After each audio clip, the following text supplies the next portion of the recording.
urudanazo bakoresha igiswahili mu kukwiragiza idini ry'Isilamu naho nyine bakoresha igiswahili.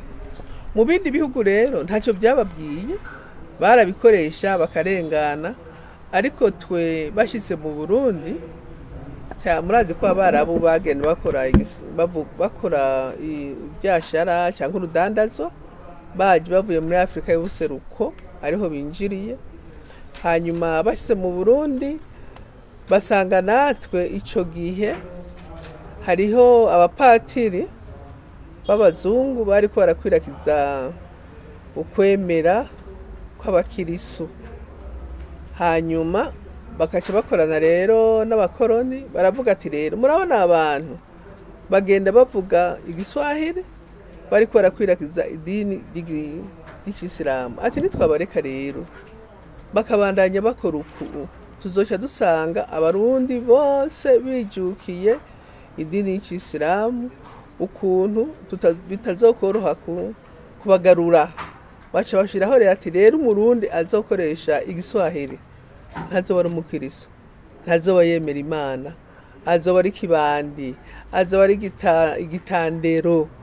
Guhera aho rero abarundi baca batanga gutinya igiswahili, baragitinya koko, hamwe n'umwana arose umugenzi avuga igiswahili muhira kibuze waca bukubita. Urumva nk'iyo ntamuko bwa mbere yarasubije inyuma ururimi rw'Igiswahili, n'uwararuzi cyangwa ariko ntiyaruvuga. Ico cari nica mbere cyatumye aho tugeze ubu tutari kwa tugezaho.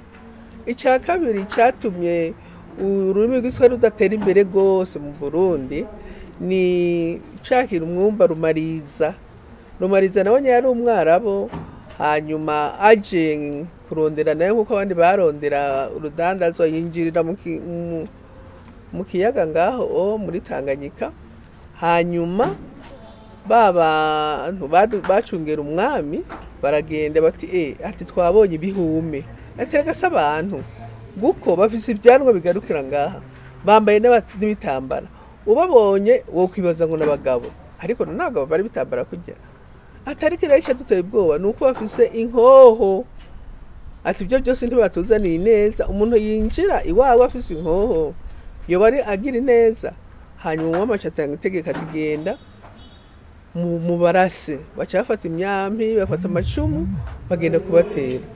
Hanyuma rero barababonye tujya twampi baradukengera akavuga ati kajya ndona ko kwica umuntu, bateye kamwe bakazabona umuntu aragaramye kubera ubumara.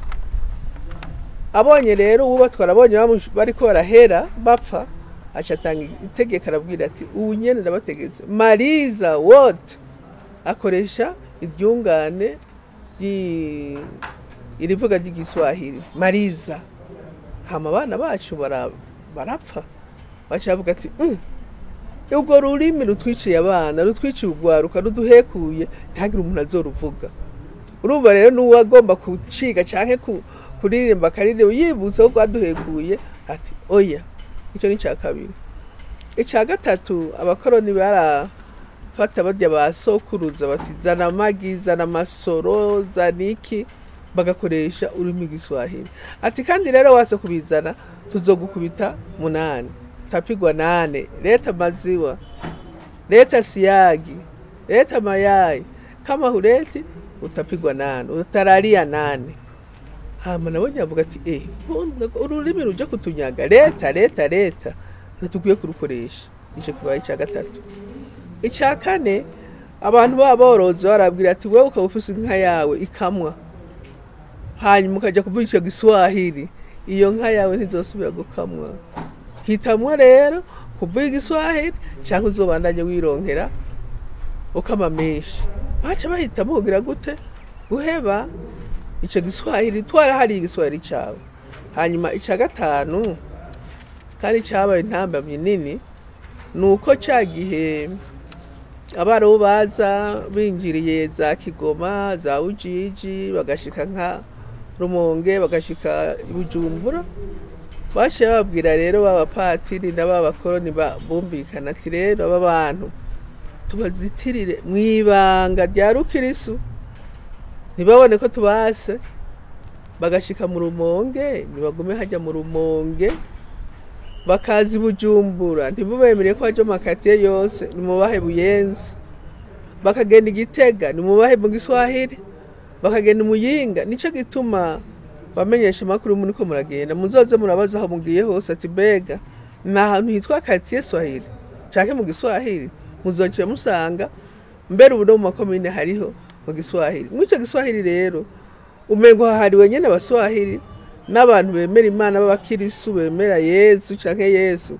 keshi ntibapangayo uca umengo ugiye mwayo ayo makati wazimwe.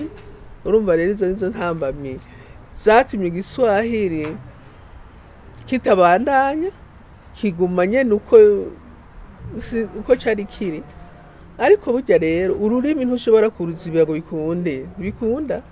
Nico gituma rero guhera mu myaka y'igihumbi kimwe amajana icenda mirongo itandatu na rimwe turiko turarondera ukwikukira mu ibihugu byacu byo muri Afrika y'ubuseruko no muri Afrika handi, baciye bavuga bati tuze turarondera turirimba, tuze turarondera utuntu kuru dushira ku maradiyo tugiswahili. Hanyuma rero izo ndirimbo zarashitse ni Bujumbura mu Burundi, zarashitse hari ubwo mwumvise hajya mu nama barirembye wape vitonge vyao wakimeza wakitema ni shauri yao. Kwari kuvuga ati abo bazungu bavugutira uwo muti, bashaka barawunywa, badashaka naho bagire gute bawucire.